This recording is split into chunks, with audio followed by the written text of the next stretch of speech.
Distractions. Cannot live without them. Try to do nothing, absolute nothing, for a while.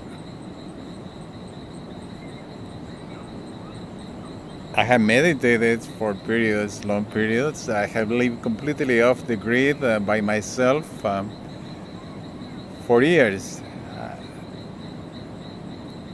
And here I am under a tree in a hammock by an Amazonic river, a river in the Amazonia.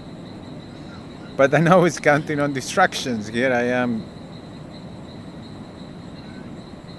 dictating an essay on getting distracted because it's rather overwhelming to engage with nothing and all.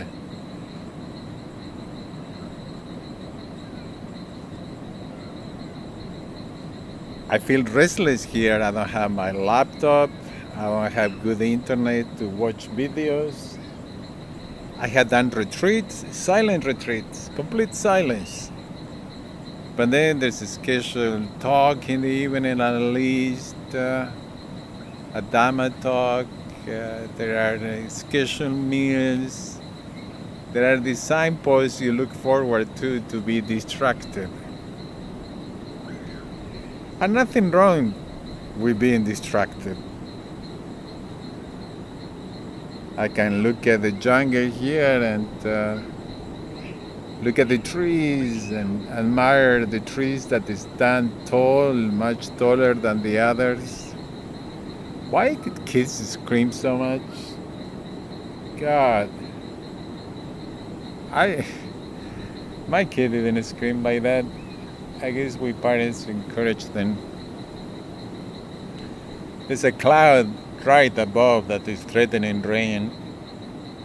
I'm counting on it passing without rain, otherwise I had to undo this camp very fast. Distraction. Some minds are more distracted than others. We are constantly looking to engage with something. If you do a Myers-Briggs personality test, there are a few people who fall in my quadrant, the ENFP. And that's the, oh, look, a bird.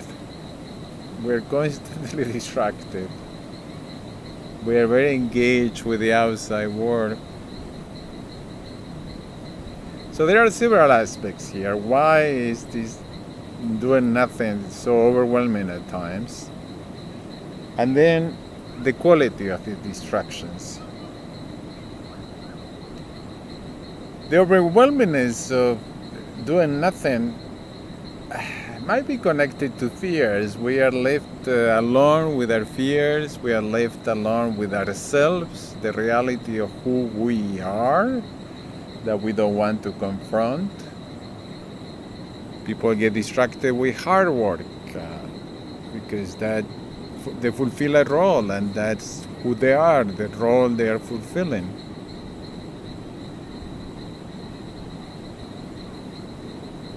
So we had to confront that. We had to stay put at some point and do nothing, absolute nothing. 24 hours of doing nothing. Prepare the meals, or even better, fast for 24 hours. Have an environment where you wouldn't be disturbed by anybody. It's nice to make a circle around you. I had done it on the sun here, a 10-meter circle, or even 5 meters. You don't leave that circle.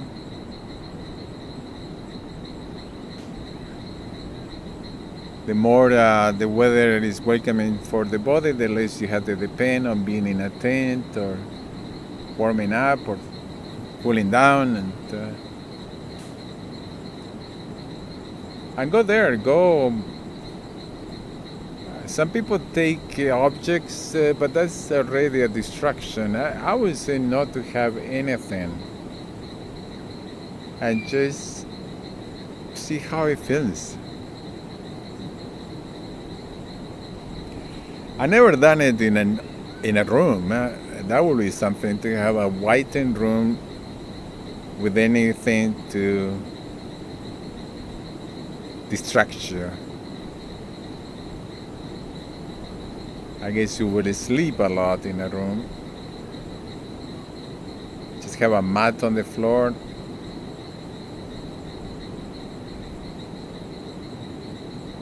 I have an alarm go off loud when the 24 hours are over.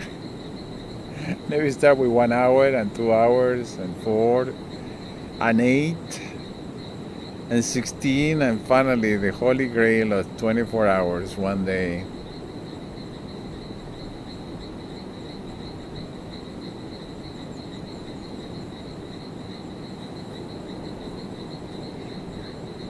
We have to confront the fears. We have to confront what keeps us uneasy when we don't have anything to do. And then, yes, have things to do. But those are two different problems. If you are constantly chasing something to do, it might be because you're avoiding something you fear. Work through those fears.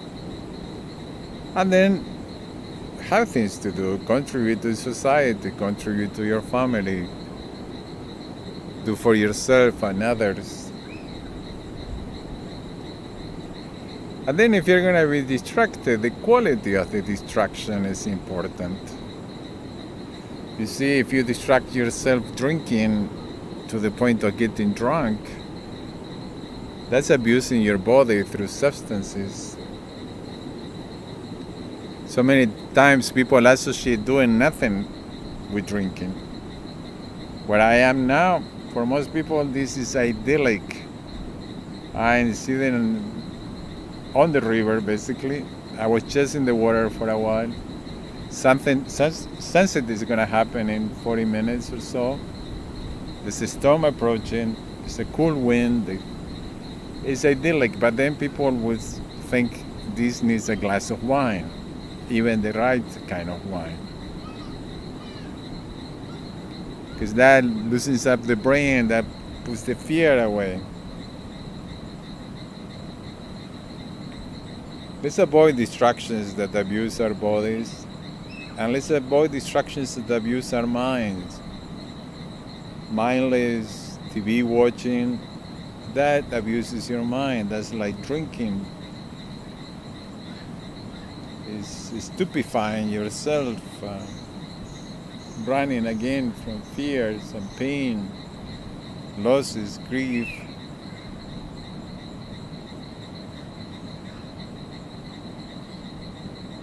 Rather find a quality movie. Better yet, find a book. A book lets you imagine.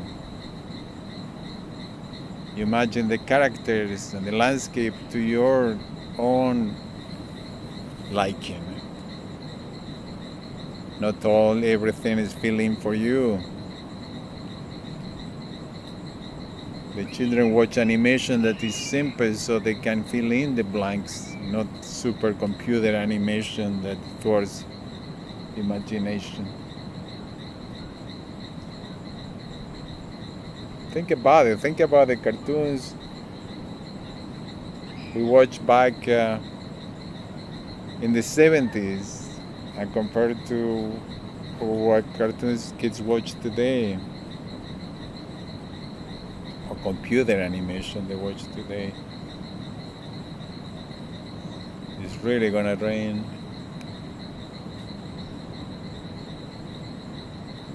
Garden. Now we are co-creating, we are not just being passive. Write, play music, enhance your house. You're creating now. Isn't that satisfying? Draw. Everybody can draw. I taught drawing, and the first story I would tell usually was that of the drawing professor who goes back home, and his little daughter asked him, "Dad, what do you do all day in the university?"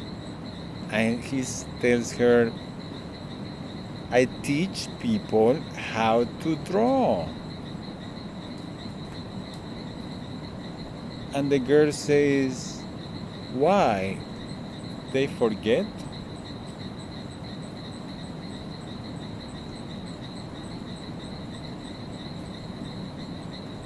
First drops falling.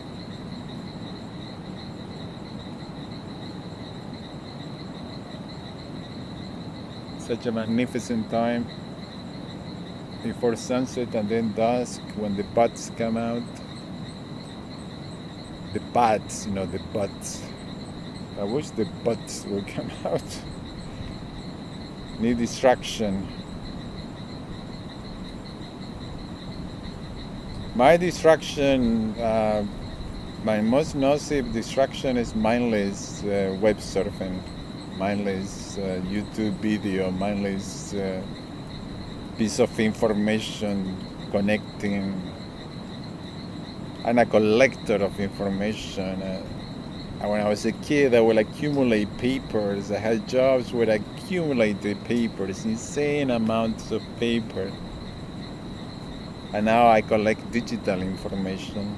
I save documents and videos and images and I never look again at them. And accumulating. And that's an entire other subject, accumulation. Accumulating as escape. All the ways we have to escape. Abuse our bodies with substances, distractions, mindless distractions, accumulation.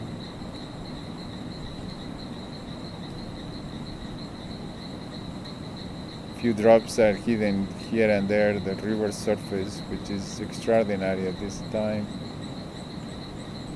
The iridescent surface, the trembling mirror, the boiling mirror.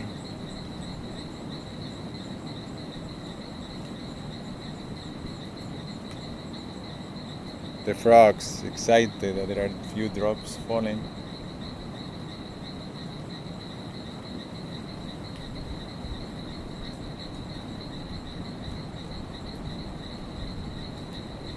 We had this happen a few times recently where the rain just falls somewhere else but here, or it barely falls here.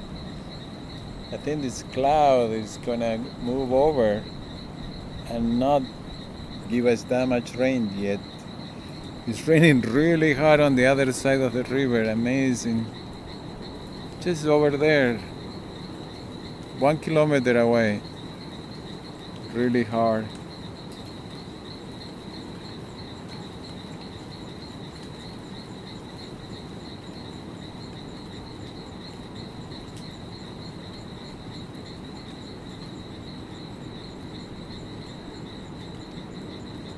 So find out why you seek distractions. Find out if there's fear, grief, sadness, frustration. What are you running from?